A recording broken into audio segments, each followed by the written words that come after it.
The ratings are in. Success ang finale ng Voltes 5 Legacy, episode 90 ng Friday, September 8, 2023. Voltes 5 Legacy got 13.8%, while Batang Quiapo got 12.3%. Nagtrending din online ang hashtag ng show na V5 Legacy, one epic finale. Actually, ang finale week ng Voltes 5 Legacy ay panalo sa ratings except nung Thursday, September 7. Batang Quiapo got 13.9%, while Voltes 5 Legacy got 13.2%.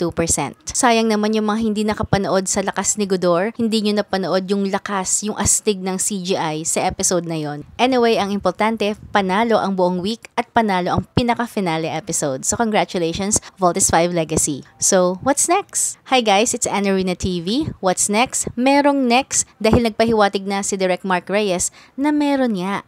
Maghintay lang daw tayo. Nasabi na rin naman noon, diba, ni Atty. Goson sa isang interview na very interested silang makuha ang Daimos. So hopefully matuloy nga ang Daimos, and I'm rooting personally for Kelvin Miranda to be Richard. Or pwede namang ibang series like Bioman, Towie rin naman yon. Yellow 4 is Kylie Padilla. Bagay na bagay sa kanyang role na yan. Napaka-astig ng character na si Yellow 4 at swak na swak dyan si Kylie Padilla. She will be a good role model for girls and for all children. At dahil hindi naman bagets ang mga members ng Bioman, pwede si Ding Dong Dantes as Red One. Or pwede rin namang Shider, again, Kylie Padilla as Annie.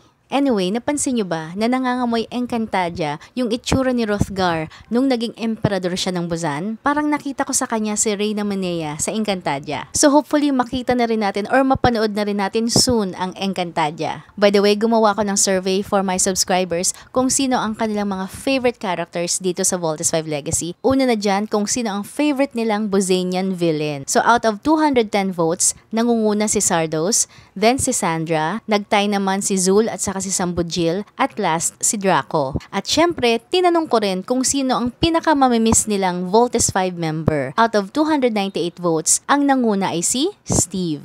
Pangalawa si Jamie, then Little John, at nagtay naman si Big Bert at Mark.